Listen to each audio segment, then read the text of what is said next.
शरद पवारांच्या राष्ट्रवादीचे प्रदेशाध्यक्ष शशिकांत शिंदेंनी मोठा गौप्यस्फोट केलाय। विलीनीकरणाला अजितदादांनीच कसा हिरवा कंदील दिला हे सांगत असताना शिंदेंनी दोन्ही राष्ट्रवादीचं नेतृत्व नेमकं कुणाच्या हाती जाणार होतं याबाबत भाष्य केलं। दादांच्या मृत्यूआधी विलीनीकरणावरून काय चर्चा झाली होती पाहूया या स्पेशल रिपोर्टमधून।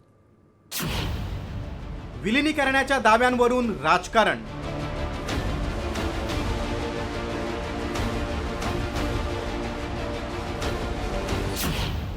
शरद पवारांकडून दादांच्या नेतृत्वाला मान्यता,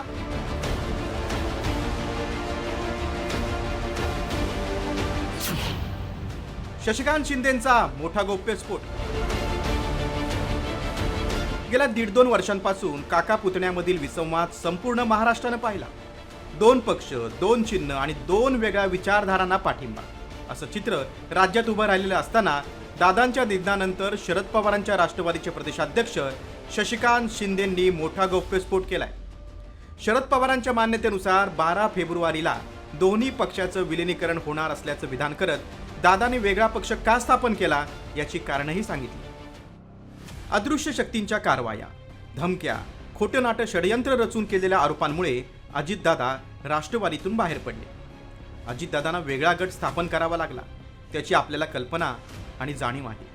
झालेली चूक आता पुन्हा दुरुस्त करायची या विचारानं दादा गेल्या 4-5 महिन्यांपासून कामाला लागले होते। दोन्ही राष्ट्रवादीचं एकत्रीकरण करायचं असा निर्धार करून ते जयंत पाटील, पवारसाहेब आणि आमच्याशी बोलत होते।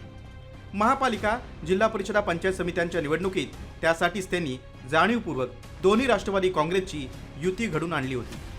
12 फेब्रुवारीला दोन्ही राष्ट्रवादीचं विलीनीकरण करायचं असा निर्णय पवार साहेबांच्या उपस्थितीत झाला।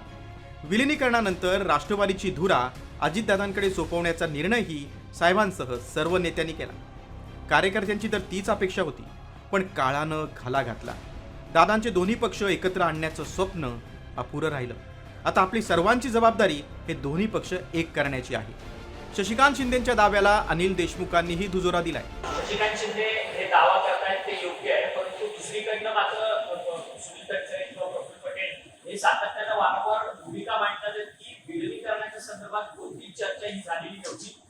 ठीक आहे, शशिकांत शिंदे हे आमच्या पक्षाचे सन्माननीय अध्यक्ष आहेत आणि त्यांनी आपली भूमिका मांडली आहे। दरम्यान शशिकांत शिंदेंच्या लेखावर आक्षेप घेत भाजप सोबत जाण्याची स्पष्ट भूमिका अजितदादांनीच मांडली होती असं सुनील तटकरेंनी म्हटलंय। तर दुसरीकडे महायुतीतील मुख्य पक्षाला विश्वासात घेऊनच विलीनीकरणाच्या प्रस्तावावर चर्चा करू असंही तटकरेंनी अधोरेखित केलंय।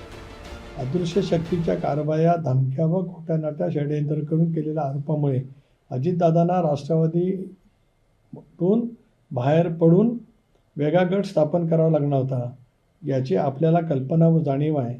परंतु झालेली चूक पुन्हा दुरुस्त करायची अशा विचाराने दादा मागील 4-5 महिन्यापासून कामाला लागले होते।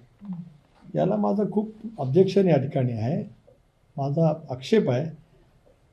भारतीय जनता पक्षाबरोबर आपण असलं पाहिजे ही भूमिका दादांची अनेक वर्षापासूनची होती। पक्षाचे वरिष्ठ नेते मंडळी आहेत, या संदर्भामध्ये एखादा प्रस्ताव किंवा एखादा विचार कोणी मांडला तर मग त्या बाबतीमध्ये पक्षाच्या कोर ग्रुपमध्ये चर्चा होऊ शकते। आणि मी वारंवार स्पष्ट केलं की ज्यावेळेला एखाद्या आघाडीमध्ये एखाद्या नवीन काही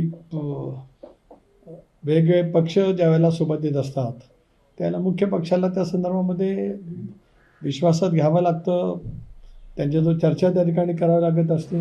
विलीनीकरणावरून दावे प्रतिदावे केले जात आहेत, तर दादांच्या राष्ट्रवादीचे नेते विलीनीकरणाचा चेंडू उपमुख्यमंत्री सुनेत्रा पवारांच्या कोर्टात टाकतायत। त्यामुळे विलीनीकरणाचा अंतिम निर्णय कधी होणार याकडे राज्याचं लक्ष लागलंय। वैदेही काणेकरसह गिरीश कांबळे, साम टीव्ही न्यूज, मुंबई।